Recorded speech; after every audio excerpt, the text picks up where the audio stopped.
Bonjour à toutes et à tous, bon mercredi, une nouvelle critique de film, mais avant toute chose, en introduction, déjà je vous donne rendez-vous vendredi soir, ce vendredi à 21h pour un live rétrospectif sur la trilogie Riddick avec Vin Diesel. Trois films, Vin Diesel, donc Pitch Black, Les Chroniques de Riddick et Riddick. Je serai en compagnie de mes invités, les copains, donc Tueur de Rôdeurs, Justin et tous ceux que vous avez l'habitude de voir passer soit en live, soit dans le chat. Et on débriefera avec eux 100% spoiler cette trilogie de science-fiction que moi personnellement j'adore, vraiment.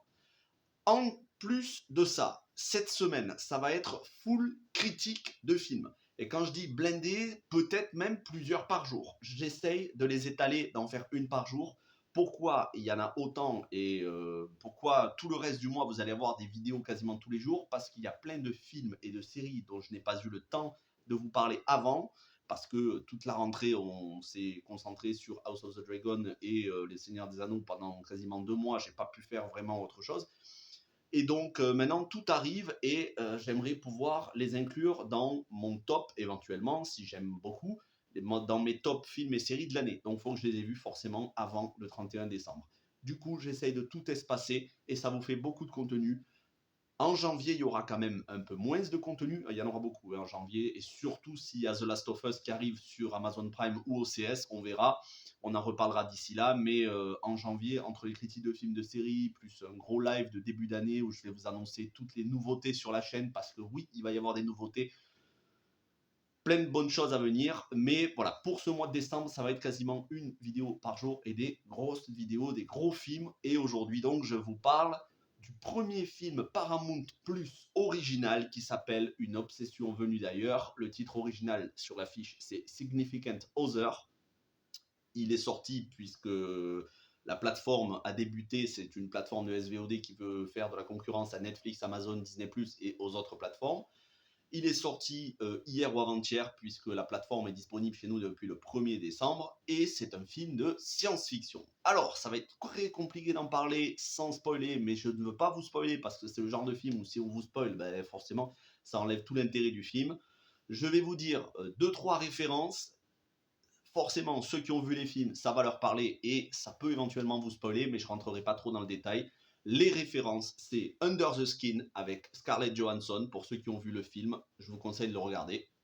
Ça ressemble beaucoup, mais vraiment beaucoup au film. Évidemment, The Thing de John Carpenter. Et de manière générale, tous les films, que ce soit l'original ou tous les autres remakes, variations de l'invasion des profanateurs de sépulture, Body Snatcher, Invasion, La chose venue d'un autre monde, tout ce genre de choses. Voilà. Autant vous dire que maintenant, vous avez un aperçu à peu près précis du scénar. Et donc, le scénar, on y suit Ruth et Harry. Je reviendrai sur le casting.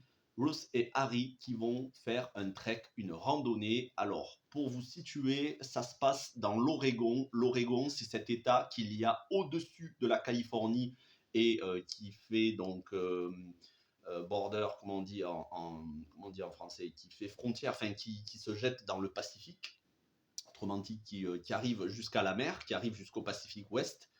Tout cet état-là, donc entre le Canada et la Californie, juste au-dessus de la Californie, et il y a une grande chaîne de montagnes qui parcourt plusieurs états et qui est très boisée, c'est la chaîne des Cascades. Et donc, c'est dans ces forêts-là où il y a énormément de films, de séries qui ont été tournés.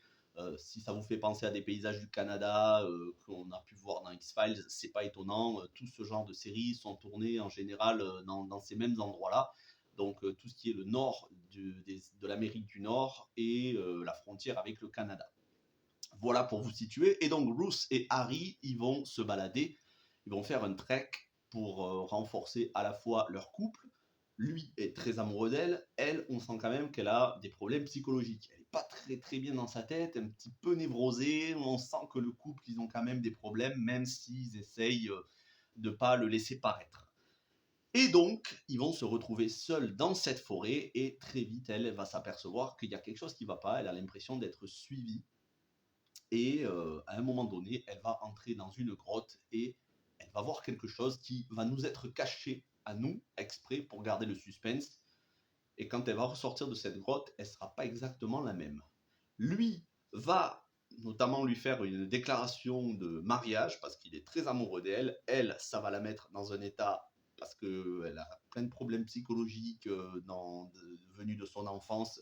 Bref, ça va la mettre dans un état de panique très étrange et à partir de là, le couple va y avoir des problèmes et je vous en dis pas plus parce que c'est une ambiance très malaisante de paranoïa qui peut faire penser à du Shyamalan.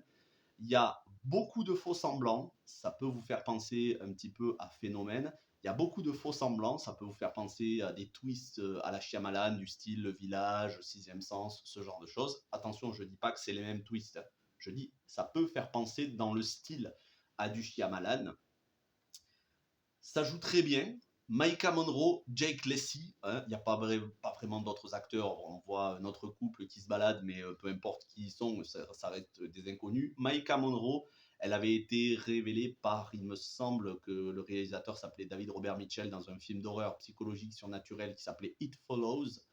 Et surtout, ensuite, on l'avait vu dans Independence Day 2 où elle faisait la fille de. Comment il s'appelait le président des États-Unis, Bill Pullman. Elle faisait la fille de Bill Pullman, donc grande.